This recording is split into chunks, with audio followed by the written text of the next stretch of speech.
Hello and welcome to study with job YouTube channel. इस video में हम लोग देखने वाले हैं रुक्मणी के तरफ से एनसीईआरटी का सीरीज आया हुआ है जो क्लास 6 से लेकर क्लास 12 तक का सभी सब्जेक्ट का स्पेशल बुक आया हुआ है। ठीक है, तो अभी हम लोग पॉलिटी को देख रहे हैं। बहुत जल्दी हम लोग हिस्ट्री को कंप्लीट करेंगे और हिस्ट्री में मॉडर्न हिस्ट्री पहले स्टार्ट करेंगे। तो ये वीडियो आज रात में रिकॉर्ड करेंगे हम और कल से आपको देखने को मिल जाएगा। ये सभी एग्जाम के लिए बहुत ही इंपॉर्टेंट है बुक, क्योंकि एनसीईआरटी और एनसीईआरटी अगर आप पढ़ लेते हैं तो इंडिया का कोई भी एग्जाम जिसमें जीके और जीएस आता हो उसको आप कंप्लीट कर सकते हैं। ओके। और खासकर बिहार में जो टीचर का एग्जाम हो रहा है उसमें एनसीईआरटी से ही ज्यादा क्वेश्चन आ रहा है। एनसीईआरटी का लाइन है उससे क्वेश्चन आ रहा है। लास्ट में इसमें 650 एमसीक्यू दिया है, उसको भी कंप्लीट करेंगे। तो चलिए हम लोग स्टार्ट करते हैं। हम लोगों ने यहाँ पे chapter number 1, chapter number 2, chapter number 3 को कंप्लीट कर चुके हैं यहाँ तक। आज हम लोग देखने होने वाले हैं चैप्टर नंबर 4, जिसमें देखेंगे भारतीय संविधान की मुख्य विशेषता। जैसे भारतीय संविधान की विशेषता क्या है और इसको कैसे बनाया गया, तो इसमें क्या क्या चीजें ऐड की गई, बाकी दुनिया के जो संविधान है उससे कैसे ये डिफरेंट है, और किस देश से क्या चीज लिया गया और इसको बाकी दुनिया के सब देश के जो संविधान है उससे अलग बनाया गया। ये सब चीजें हम लोग डिटेल में देखेंगे इस वीडियो में। तो चलिए हम लोग चैप्टर नंबर 4 स्टार्ट करते हैं डायरेक्ट। थोड़ा सा इसको ऊपर करते हैं और चैप्टर नंबर 4 यहाँ से स्टार्ट होता है। ये पूरा पीडीएफ, आपको पूरा पीडीएफ मिल जाएगा, आप लोग देख सकते हैं। पीडीएफ हमने शेयर कर दिया, पहले ही शेयर कर दिया। ठीक है, तो आप लोग पहले ही जाकर देख सकते हैं। यहाँ पे चैप्टर नंबर 4 स्टार्ट करते हैं, भारतीय संविधान की मुख्य विशेषता। अब इसको हम कर लेते हैं जूम, ताकि आपको अच्छे से दिखाई दे। ओके। आप लोग वीडियो को लाइक कर दीजिएगा, अपने दोस्तों के साथ शेयर कर दीजिएगा। भारतीय संविधान की मुख्य विशेषता निम्नांकित है। मुख्य विशेषता देख लेते हैं।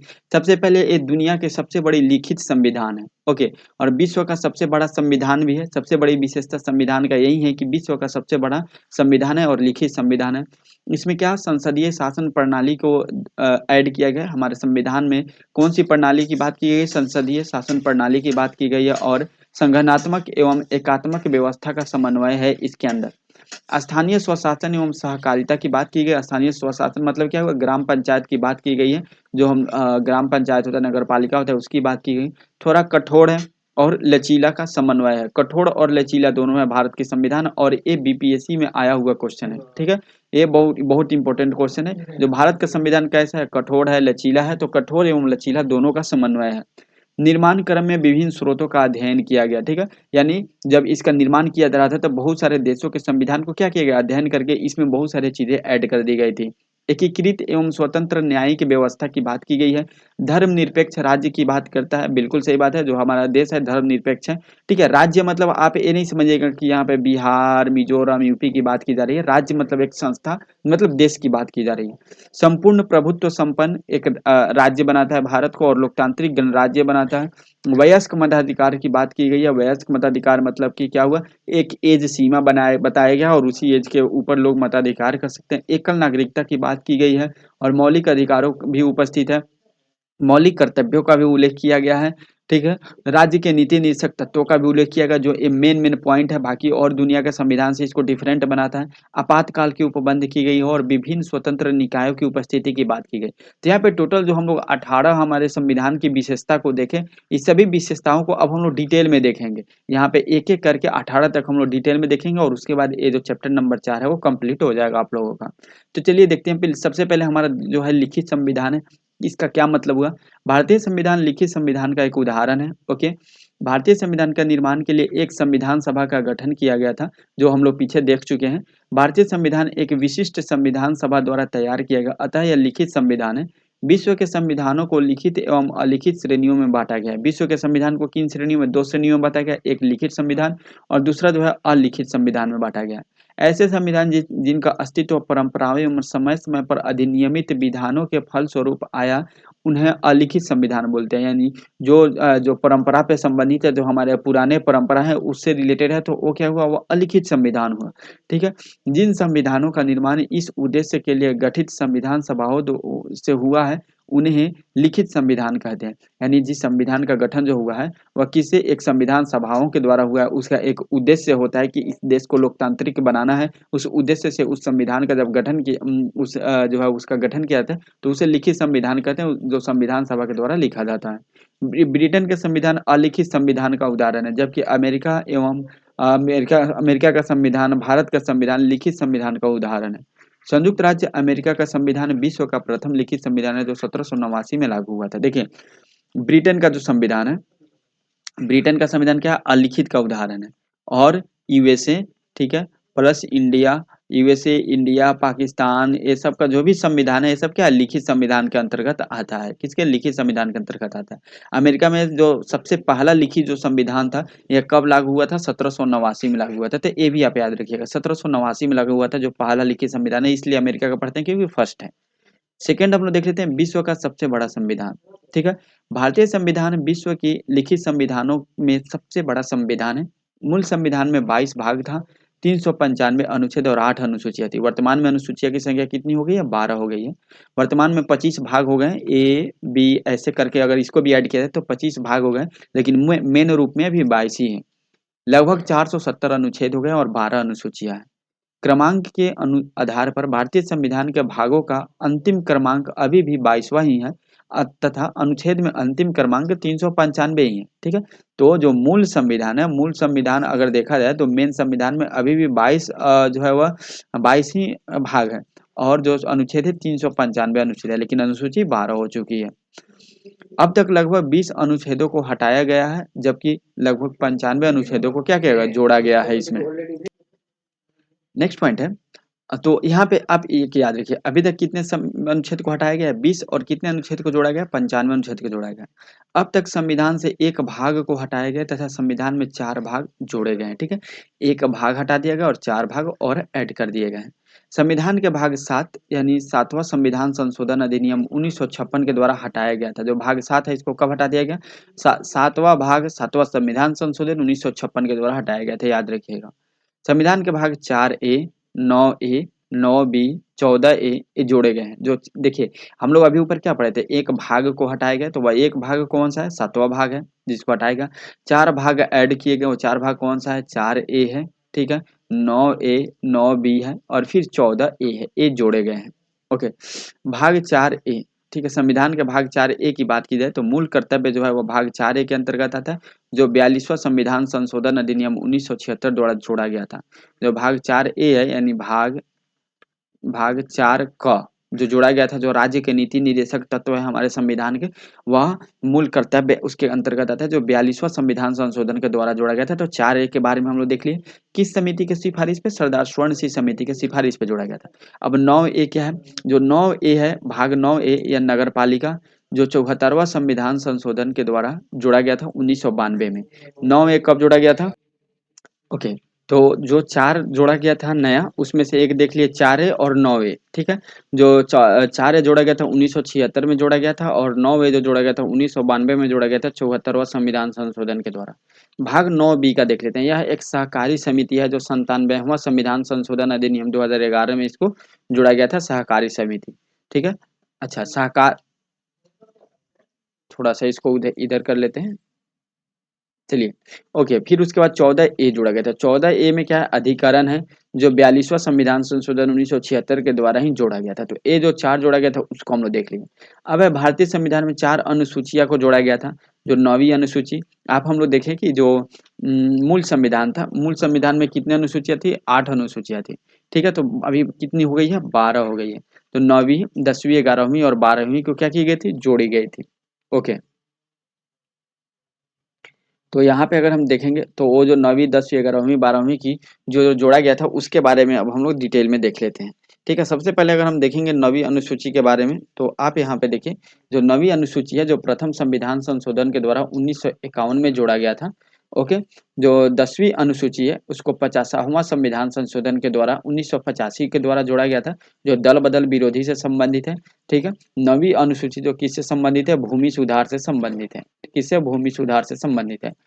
ओके, नेक्स्ट है, चलिए। अब फिर पहली बार जो 10वीं अनुसूची को 35वां संविधान संशोधन अधिनियम 1974 द्वारा जोड़ा गया था, सिक्किम को सह राज्य का दर्जा दिया गया। 36वां संविधान संशोधन जो है 1975 द्वारा 10वीं अनुसूची को समाप्त किया गया, सिक्किम को पूर्ण राज्य का दर्जा दिया गया था, ठीक है।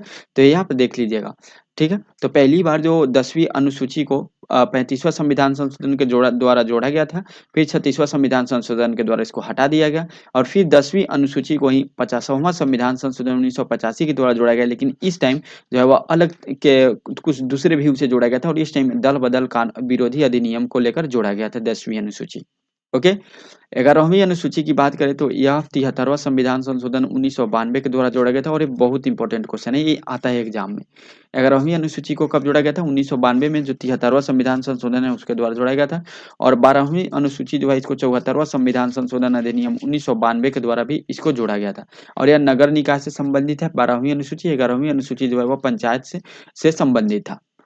अब हम लोग तीसरा जो विशेषता देखें हमारे संविधान का, संसदीय शासन प्रणाली। अभी तक हम लोग क्या देख चुके हैं? एक तो लिखित संविधान और दुनिया का सबसे बड़ा संविधान देख चुके हैं। अब हम देख रहे हैं संसदीय शासन प्रणाली, देख लेते हैं कैसे है इसमें व्यवस्था। प्रजातांत्रिक विश्व में शासन की दो प्रणालियां मुख्य रूप से प्रचलन में है।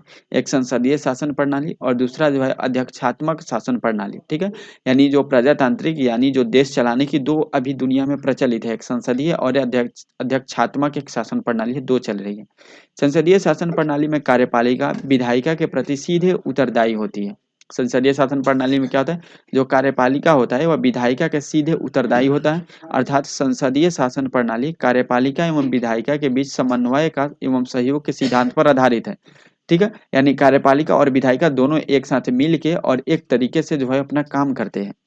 वहीं अध्यक्षात्मक शासन प्रणाली में कार्यपालिका विधायिका के प्रति सेध उत्तरदायी नहीं होती है। अर्थात अध्यक्षात्मक शासन प्रणाली कार्यपालिका एवं विधायिका के बीच पृथकता के सिद्धांत पर आधारित है, यानी जो कार्यपालिका है और जो विधायिका है ये दोनों अलग अलग अपने काम करते हैं। भारतीय संविधान ने संसदीय शासन प्रणाली को अपनाया है। भारत में केंद्र एवं दोनों राज्य स्तरों पर संसदीय शासन प्रणाली है और भारत में संसदीय शासन व्यवस्था काफी हद तक ब्रिटिश संसदीय शासन व्यवस्था से के समान है। ठीक है, अध्यक्षात्मक शासन प्रणाली में क्या होता है? एक राष्ट्रपति होते हैं और वही सब चीज वो देखते हैं, मतलब कार्यपालिका जो होते हैं वही देखते हैं। ठीक है, और जो विधायिका होता है विधायिका ये देखते हैं राष्ट्रपति, और कार्यपालिका जो होता है वह अलग देखते हैं। लेकिन भारत में ऐसा नहीं है, यह संसदीय शासन प्रणाली है जो किससे संबंधित है? अप्रोक्स ब्रिटेन का जो व्यवस्था है उसी से मिलता जुलता है। नेक्स्ट जो चौथा विशेषता हम लोग को देख लेते हैं वह है संगठनात्मक एवं एकात्मक व्यवस्था का समन्वय। एक संघ भी है और एकात्मक व्यवस्था की भी इसमें बात की गई है। भारतीय संविधान का अनुच्छेद 1 यह घोषणा करता है कि भारत अर्थात इंडिया राज्यों का संघ है। ओके, ये किस अनुच्छेद में? अनुच्छेद 1 में इसका वर्णन किया गया है।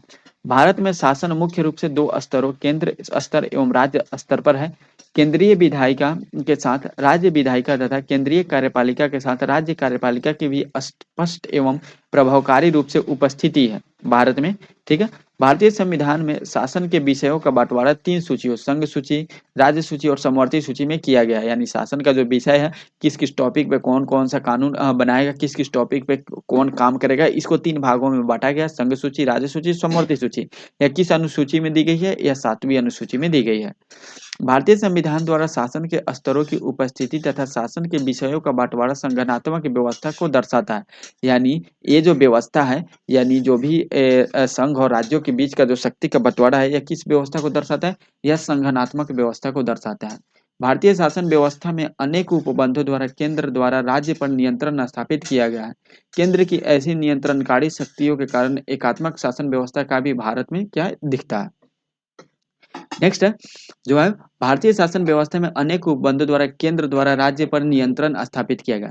अब देखिए संगठनात्मक शासन का मतलब क्या हुआ कि राज्य और केंद्र दोनों मिल के देश को चलाएंगे, या कोई भी कानून बनाना होगा राज्य और केंद्र मिल के बनाएंगे। लेकिन कोई कोई ऐसा टॉपिक है जिस पे केवल और केवल केंद्र ही उस पे नियम कानून बना सकता है और उसके थ्रू जो राज्य है उसको नियंत्रित कर सकता है। तो यहाँ पे एक ही कानून बना सकता है, मतलब केवल केंद्र। तो यहाँ पे एकात्मक व्यवस्था देखने को मिलता है। और जो टॉपिक पे दोनों कानून बनाते हैं, दोनों अपना चलाते हैं, जैसे जनगणना है, जनसंख्या, जनसंख्या पे क्या है, या राज्य सूची का विषय, तो केवल राज्य ही इस पे कानून बना सकता है।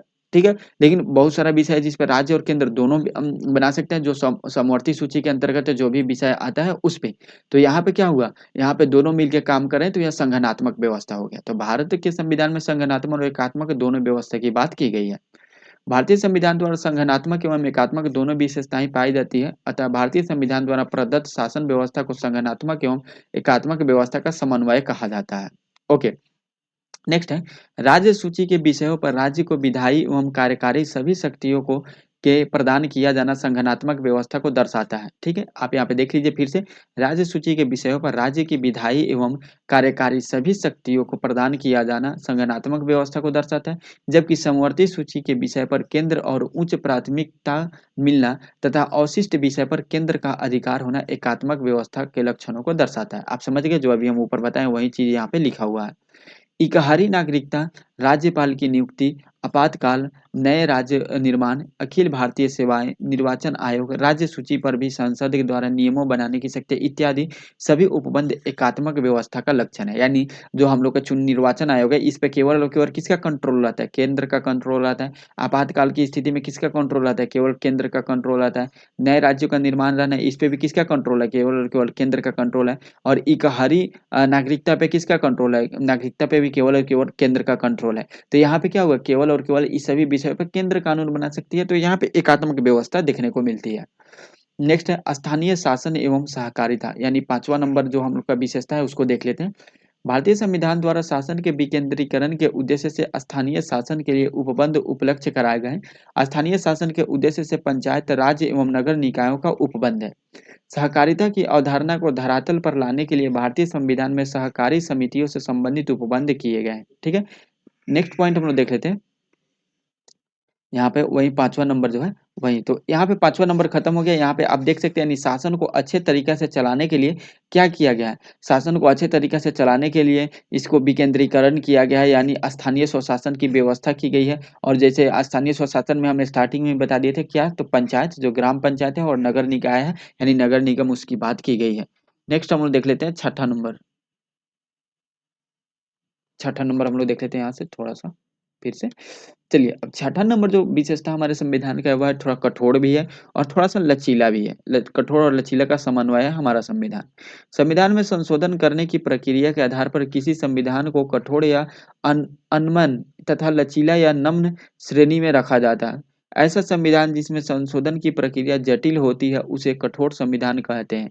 ठीक है, जबकि ऐसा संविधान जिसमें संशोधन की प्रक्रिया सरल होती है उसे लचीला संविधान कहते हैं। ठीक है, तो जो संविधान में संशोधन करना ईजी होता है उसे क्या बोलते हैं? उसे लचीला संविधान बोलते हैं। ठीक है, और जिसमें जो संशोधन करना है, क्या है? संशोधन करना हार्ड है, उसको हम लोग क्या बोलते हैं? कठोर संविधान बोलते हैं। भारतीय संविधान में संशोधन करने का अधिकार संसद को है। और भारतीय संविधान के कुछ उपबंधों में संशोधन संसद के साधारण बहुमत से, तो कुछ उपबंधों में संशोधन संसद के विशेष बहुमत से होता है।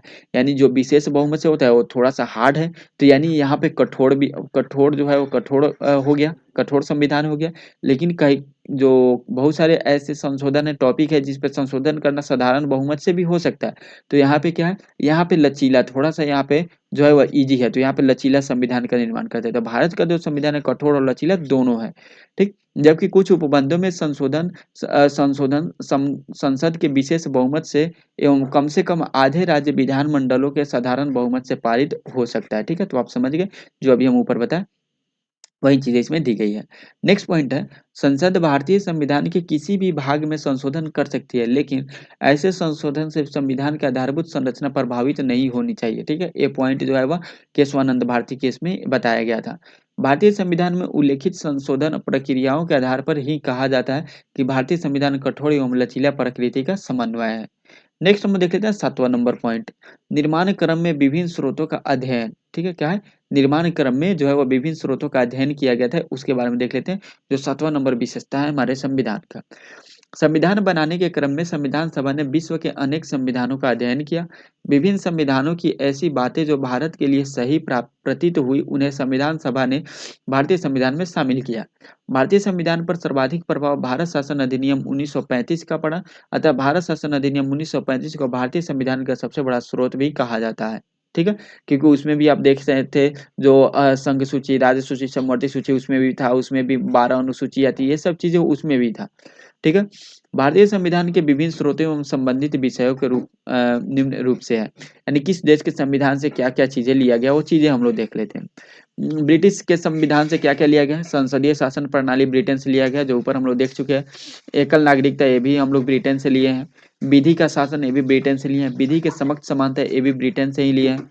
विधायी प्रक्रिया ब्रिटेन से ही लिए हैं। विधायिका के सदस्यों के विशेषाधिकार ये भी हम लोग कहाँ से लिए, ब्रिटेन से लिए, और द्विसदनीय संसद आदि ये सब हम लोग कहाँ लिए, ब्रिटेन से लिए हैं। संयुक्त राज्य अमेरिका के संविधान से क्या क्या लिए हैं, मूल अधिकार संयुक्त राज्य अमेरिका के संविधान से लिए हैं। विधियों के समान संरक्षण भी कहाँ से लिए हैं, यह हम लोग संयुक्त राज्य अमेरिका के संविधान से लिए हैं। न्यायपालिका की स्वतंत्रता हम लोग कहाँ से लिए हैं, ये भी हम लोग संयुक्त राज्य अमेरिका के संविधान से लिए हैं। न्यायिक पुनरावलोकन भी हम लोग कहाँ से लिए, यूएसए के संविधान से लिए। और राष्ट्रपति पर महाभियोग भी कहाँ से लिए, यूएसए के संविधान से हम लोग लिए। उपराष्ट्रपति का पद यूएसए के संविधान से। सर्वोच्च न्यायालय एवं उच्च न्यायालय के न्यायाधीशों को पद से हटाने की प्रक्रिया भी यूएसए के संविधान से लिए हैं। ओके, और वित्तीय आपात भी हम लोग कहाँ से, यूएसए के संविधान से लिए हैं। ठीक है, आपातकाल जो 3 आपातकाल है उसमें हम लोग वित्तीय आपातकाल कहाँ से, यूएसए के संविधान से लिए हैं। तो ये चीजें आप याद रख लीजिएगा, ये सब चीजें एग्जाम में आता है। अब देखिए, आयरलैंड के संविधान से क्या क्या लिए, राज्य के नीति निर्देशक तत्व आयरलैंड के संविधान से लिए। राष्ट्रपति के निर्वाचन की पद्धति ये भी आयरलैंड के संविधान से लिए। राज्यसभा में सदस्यों का मनोनयन ये भी कहाँ से लिए, आयरलैंड के संविधान से लिए। कनाडा के संविधान से क्या लिए, मजबूत केंद्र वाला संघ लिए हैं। अवशिष्ट विषय का केंद्र के अधीन होना और केंद्र द्वारा राज्यपाल की नियुक्ति, सर्वोच्च न्यायालय का परामर्शदात्री अधिकारिता, ये सब किस लिए, कनाडा के संविधान से हम लोग लिए हुए हैं। नेक्स्ट देख लेते हैं, ऑस्ट्रेलिया के संविधान से क्या लिखा, समवर्ती सूची, संसद के सदनों की संयुक्त बैठक, व्यापार वाणिज्य एवं समागम की स्वतंत्रता, ये सब कहाँ से, ऑस्ट्रेलिया के संविधान से हम लोग लिए हुए हैं। ठीक है, चलिए नेक्स्ट है दक्षिण अफ्रीका के संविधान से। दक्षिण अफ्रीका के संविधान से क्या, थोड़ा सा यहाँ पेन काम करने लगा। दक्षिण अफ्रीका के संविधान से क्या लिए, संविधान संशोधन की प्रक्रिया, इंपॉर्टेंट है, आता है एग्जाम में ये चीज बहुत बार। राज्यसभा के सदस्यों का निर्वाचन भी दक्षिण अफ्रीका के संविधान से लिए हुए हैं। फ्रांस के संविधान से क्या लिए हुए, गणतंत्र प्रस्तावना में स्वतंत्रता, समानता एवं बंधुत्व का आदर्श है किसके, या फ्रांस के संविधान से हम लोग लिए हुए हैं।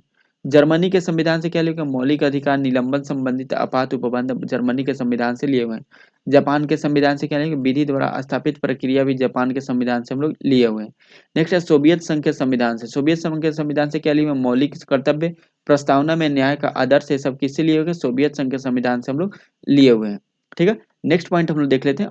और यहाँ पे सोवियत संघ मतलब कहाँ, रूस की बात की जा रही है, वहां पे वो लिया गया। तो जो भी हम लोग लिए थे दूसरे देश के संविधान से वो देख लिया। अब हम लोग देख रहे हैं 8वां नंबर पॉइंट, जो हमारे संविधान की विशेषता है, एकीकृत एवं स्वतंत्र न्यायिक व्यवस्था की बात यहाँ पे की गई है। यहाँ पे एकीकृत एवं स्वतंत्र न्यायिक व्यवस्था की बात की गई है। भारतीय संविधान द्वारा एकीकृत एवं स्वतंत्र न्यायिक व्यवस्था प्रदान की गई है। भारत के न्यायिक व्यवस्था में न्यायालय के मुख्य 3 स्तर है। सभी स्तर के न्यायालयों के लिए न्याय करने के एक समान स्रोत है। अतः भारत के न्यायिक व्यवस्था को एकीकृत न्यायिक व्यवस्था कहते हैं। भारतीय संविधान द्वारा न्यायिका की स्वतंत्रता के लिए उपबंध किए गए। अतः भारत में स्वतंत्र न्याय की व्यवस्था की गई है। भारत में किस प्रकार की, एक स्वतंत्र न्याय की व्यवस्था की गई है। चलिए नेक्स्ट हम देख लेते हैं।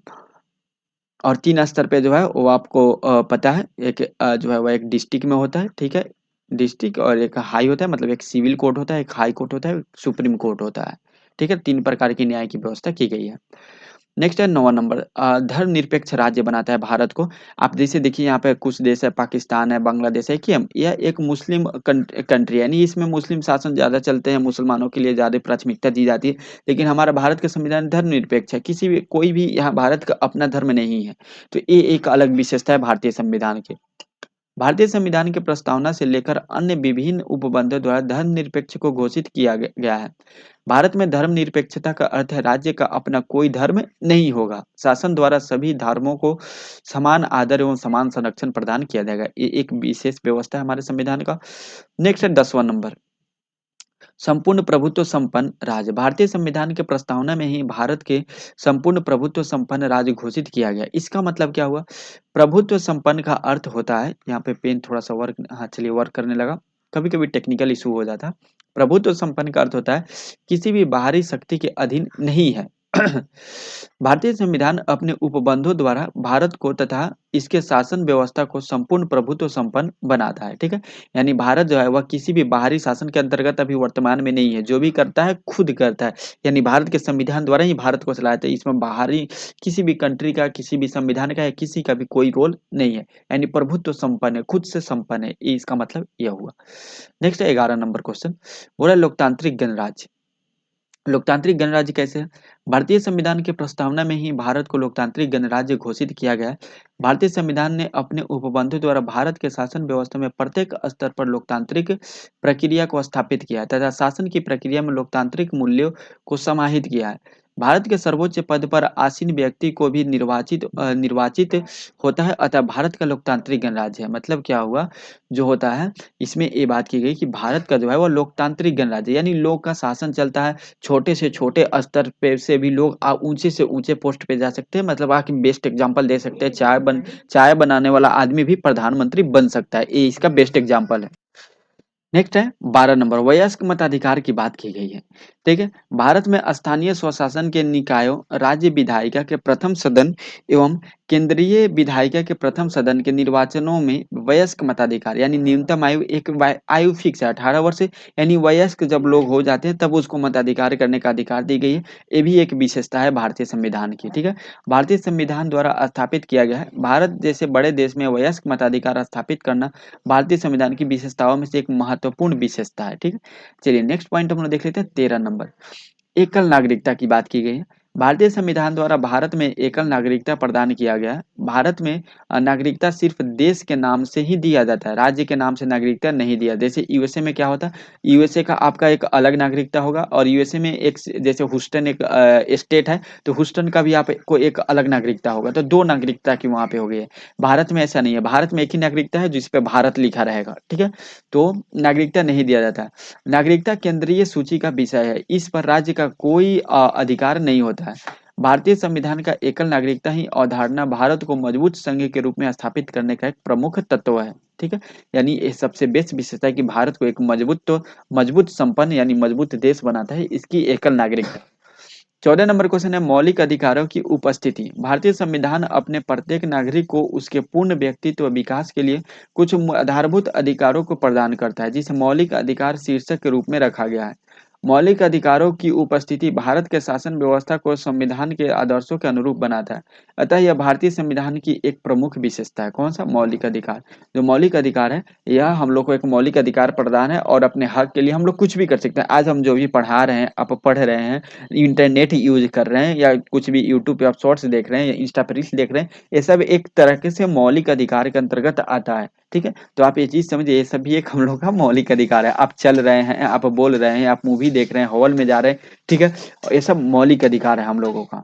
नेक्स्ट है 15 नंबर, मौलिक कर्तव्य। मौलिक कर्तव्यों की बात की गई है। जो मूल संविधान में मौलिक कर्तव्य का जो नाम कोई शीर्षक नहीं था, मूल संविधान में इसका कोई चर्चा नहीं किया गया था। 42वां संविधान संशोधन 1976 द्वारा प्रत्येक भारतीय नागरिकों के लिए 10 मौलिक कर्तव्यों की शामिल किया गया था। ठीक है, यानी जो 42वां संविधान संशोधन 1976 द्वारा शामिल किया गया था, वो 10 मौलिक अधिकार शामिल किया गया था।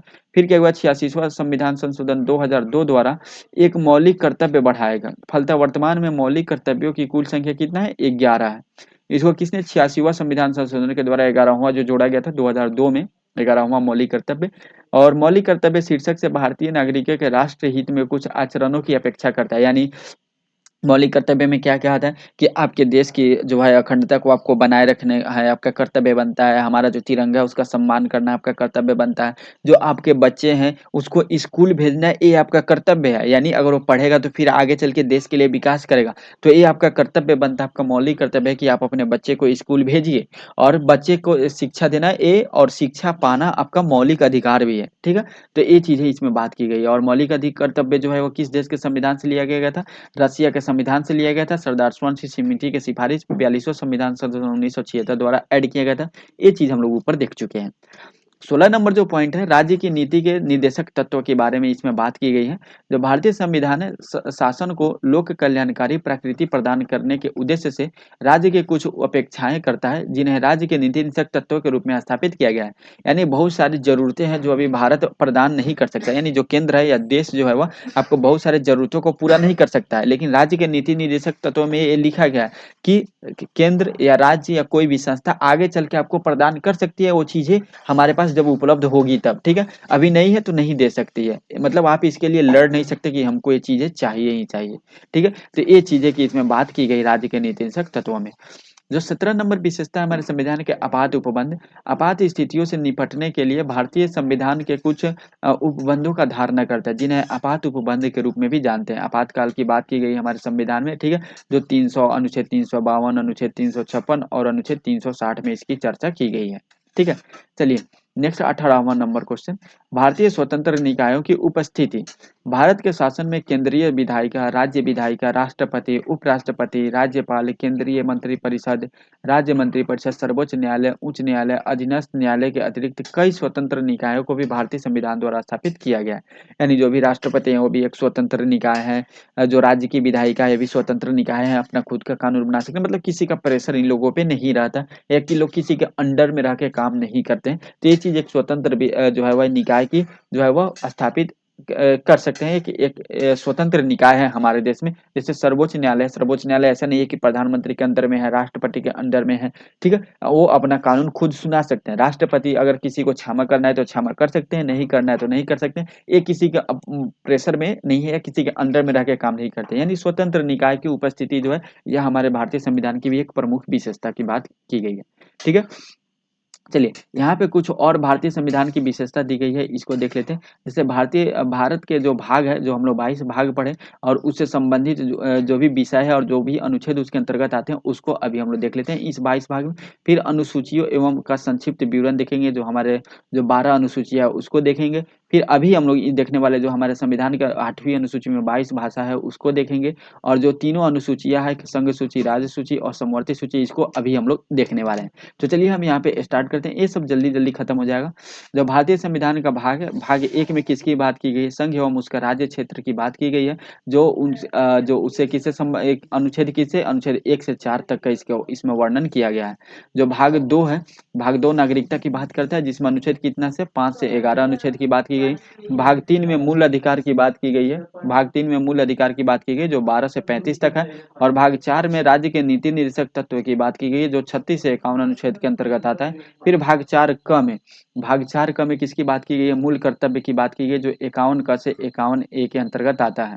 भाग 5 में संघ एवं द यूनियन की बात की गई, जो अनुच्छेद 52 से अनुच्छेद 151 तक इसकी बात की गई है। और भाग 6 में राज्य यानी द स्टेट, राज्य की बात की गई है। भाग 6 में राज्य की विषय की बात की गई, जिसमें अनुच्छेद 152 से 237 तक आता है। भाग 7 में राज्य से संबंधित पहली अनुसूची में भाग ख 7वें संविधान संशोधन द्वारा इसको निरस्त कर दिया गया था। जो भाग 7 था इसमें 238 नंबर अनुच्छेद था, लेकिन 7वें संविधान संशोधन 1956 द्वारा इसको क्या कर दिया गया था, इसको हटा दिया गया था।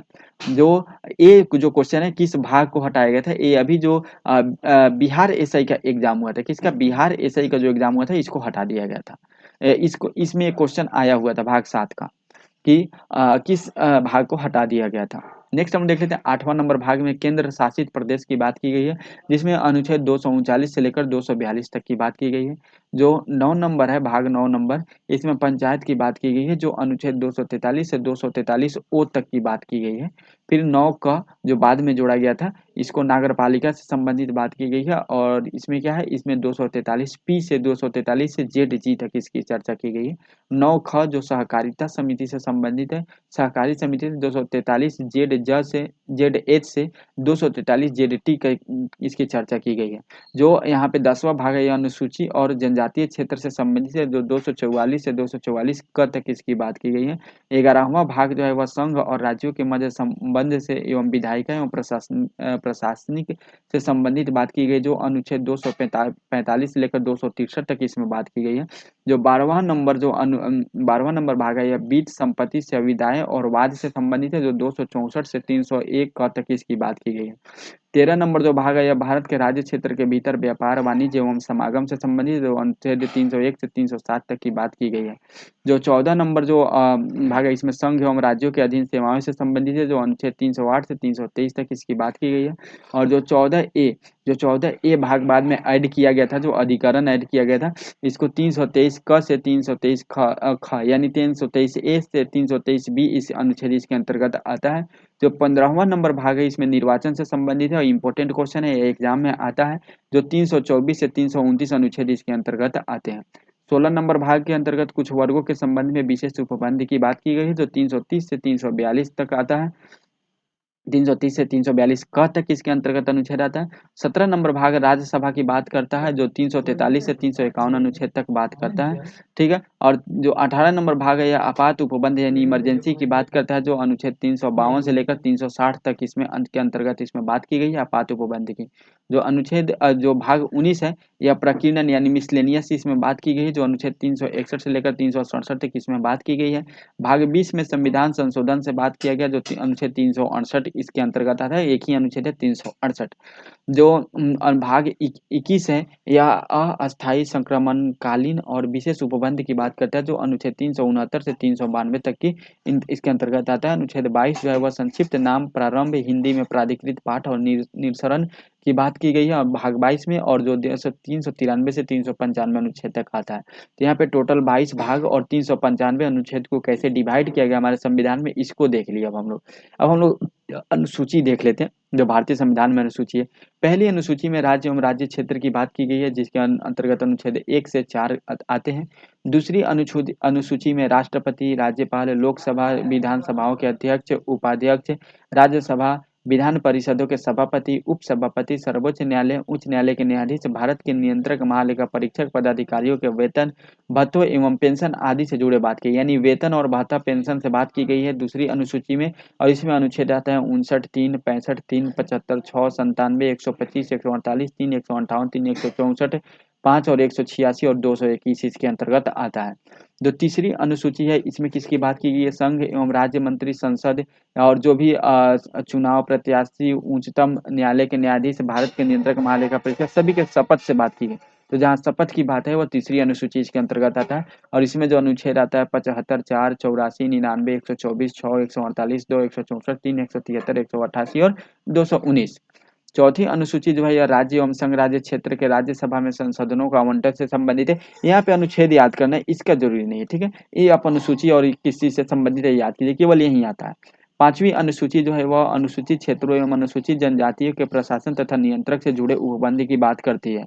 छठी अनुसूची असम, मेघालय, त्रिपुरा, मिजोरम राज्यों के जनजातीय क्षेत्र के प्रशासन के बारे में उपबंध करती है।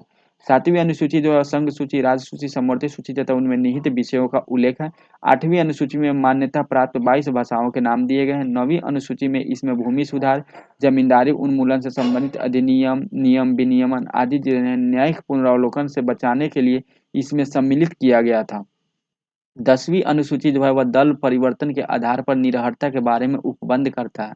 11वीं अनुसूची क्या है, तो यह पंचायत प्रशासन के विषय 29 विषय पे बात की गई, जो 29 विषय है पंचायत प्रशासन के शासन की, उसकी बात की गई। और 12वीं अनुसूची में नगर पालिका की बात की, जिसके अंतर्गत कितने 18 विषय आते हैं, ठीक है। तो ये चीज आप याद रखिएगा, ये इंपॉर्टेंट क्वेश्चन है। जो पंचायती राज में कितने 29 विषय हैं और नगर पालिका में 18 विषय, क्वेश्चन आता है एग्जाम में। अब देखिए, हमारे जो संविधान की 8वीं अनुसूची है, जो यहाँ पे देख सकते हैं, जिसमें 22 भाषाओं का उल्लेख किया गया, और 22 भाषा कौन कौन सा है ये देख लीजिए। असमिया, ठीक है, बांग्ला, बोडो, डोगरी, गुजराती, हिंदी, कन्नड़, कश्मीरी, कोंकणी, मैथिली, मलयालम, मणिपुरी, मराठी, नेपाली, ओडिसी, पंजाबी, संस्कृत, संथाली, सिंधी, तमिल, तेलुगु, उर्दू। आप यहाँ पे एक चीज ध्यान रखिएगा, इंग्लिश नहीं है, ठीक है, भोजपुरी नहीं है, ये सब भाषा इसमें संविधान में नहीं है। अब जो संविधान के जो विषय हैं, जो 3 सूची जो है, संघ सूची, राज्य सूची और समवर्ती सूची। आप यहाँ पे देख सकते हैं, संघ सूची में 98 विषय हैं, राज्य सूची में 59 विषय हैं और समवर्ती सूची में कितने 52 विषय की चर्चा की गई है। तो यहाँ पे देखेंगे कौन कौन सी यहाँ पे विषय है, कौन कौन टॉपिक संघ सूची के अंतर्गत आते हैं। जो इम्पोर्टेंट टॉपिक है वो यहाँ पे दिया गया, जैसे प्रतिरक्षा, विदेशी मामले, नागरिकता, जनगणना, ठीक है, सड़क एवं संचार एवं डाक डाक संबंधित बांटों और मापों के मानक नियत करना, युद्ध और शांति, सीमा शुल्क, निर्यात शुल्क, बीमा, प्रत्यार्पण, शेयर बाजार, अंतर्राष्ट्रीय संधि और करार, ये सब किसके अंतर्गत संघ सूची के अंतर्गत आता है। रेलवे किसके अंतर्गत आता है, संघ के अंतर्गत आता है। मुद्रा, रिजर्व बैंक संघ के अंतर्गत। समुद्री एवं हवाई मार्ग संघ के अंतर्गत। विदेशी ऋण एवं विदेशी व्यापार, ये भी संघ के अंतर्गत आता है। संघ एवं राज्यों के लेखाओं में संपरीक्षा, ये भी किसके अंतर्गत आता है, ये भी आता है संघ के अंतर्गत। आयकर से संबंधित निगम कर, जनगणना, डाकघर, बचत बैंक, स्टॉक एक्सचेंज आदि, ये सब किसके संघ के अंतर्गत आता है, संघ सूची के अंतर्गत। वहीं राज्य सूची की बात करते हैं, लोक व्यवस्था, पुलिस। अब पुलिस में रेल एवं ग्रामीण पुलिस दोनों। देखिए, रेलवे जो है वह संघ के अंतर्गत आता है, लेकिन जो रेलवे पुलिस होता है वह राज्य सूची के अंतर्गत आता है। कारागार यानी जो जेल होता है ये भी राज्य सूची के अंतर्गत आता है। भूमि राज्य सूची के अंतर्गत आता है। स्थानीय स्वशासन ये भी राज्य सूची के अंतर्गत आता है। प्रादेशिक लोक सेवा ये भी राज्य सूची के अंतर्गत आता है। लोक व्यवस्था राज्य सूची के अंतर्गत। बाजार एवं मेले ये भी राज्य सूची के अंतर्गत आता है। सट्टा यानी बीटिंग और जुआ भी किसके अंतर्गत आता है? राज्य सूची के अंतर्गत आता है। कृषि भूमि संपदा शुल्क राज्य सूची का विषय है। पशुपालन सिंचाई मस्तिष्की काजी हाउस ये भी राज्य सूची का विषय है। कृषि आय पर कर राज्य सूची का विषय है। वृत्ति व्यापार आजीविका पर कर राज्य सूची का विषय है। शराब भी किसका राज्य सूची का विषय है। मनोरंजन कर ये भी किसका राज्य सूची का विषय है। भू राजस्व का लगान ये भी राज्य सूची का विषय है। विद्युत पर कर ये भी किसका राज्य सूची का विषय है। पथ कर यानी टोल टैक्स जो लगा रहता है हाईवे पे ये भी राज्य सूची का ही विषय है। ठीक है। प्रति व्यक्ति कर जो है वह कैप्शन टैक्स राज्य सूची का विषय है। कब्रिस्तान शमशान घाट ये सब किसके अंतर्गत आता है? राज्य सूची के अंतर्गत आता है। वहीं समवर्ती सूची की बात करें जिसमें दंड विधि प्रक्रिया आर्थिक एवं सामाजिक नियोजन शिक्षा वन विवाह एवं विवाह विच्छेद दत्तक ग्रहण श्रमिकों का कल्याण खाद्य पदार्थों एवं अन्य पदार्थों का अपमिश्रण जनसंख्या नियंत्रण एवं परिवार नियोजन न्याय प्रशासन संपत्ति एवं अर्जन एवं अधिग्रहण विद्युत कारखाना बाट एवं माप वन्य जीव जंतुओं का संरक्षण समाज जो है वह समाचार पत्र पुस्तकें और मुद्रणालय स्वच्छता एवं औषधालय औषधिक औद्योगिक विवाद श्रम विवाद एवं व्यापार संघ। ठीक है। उत्तराधिकार विधि वृत्ति चिकित्सा वृत्ति एवं अन्य वृत्तियाँ कीमत नियंत्रण जन्म मरण पंजीकरण आदि ये सब किसके अंतर्गत आता है? ये सब समवर्ती सूची के अंतर्गत आता है। ठीक है। किसके अंतर्गत? समवर्ती सूची के अंतर्गत आता है। तो यहाँ पे जो चैप्टर नंबर 4 में हम लोग देखें क्या देखें? हमारे संविधान की विशेषता देखे, हमारे संविधान में जो 22 भाषा है उसको देखे, अनुसूची देखे, 22 भाग को देख लिए हम लोग। ठीक है। जो संघ सूची राज्य सूची समवर्ती सूची के विषय सभी विषयों के देखे। अब नेक्स्ट वीडियो में हम लोग देखेंगे चैप्टर नंबर 5 और नेक्स्ट वीडियो में हम लोग मॉडर्न हिस्ट्री को भी शुरुआत करने वाले हैं। तो आप लोग मॉडर्न हिस्ट्री को भी वीडियो देखिए। धीरे धीरे हम लोग केमिस्ट्री बायोलॉजी फिजिक्स को भी कंप्लीट करेंगे। तो आप लोग ये सब चीज़ को देखते रहिएगा और ताकि आपका जो भी एग्जाम है वो निकल जाए अच्छा से क्वालिफाई हो जाए सभी एग्जाम। मिलते हैं नेक्स्ट वीडियो में चैप्टर नंबर 5 के साथ जिसमें हम लोग देखेंगे भारतीय संविधान की प्रस्तावना। तो आज के वीडियो में इतना ही। तब तक के लिए जय हिंद जय भारत।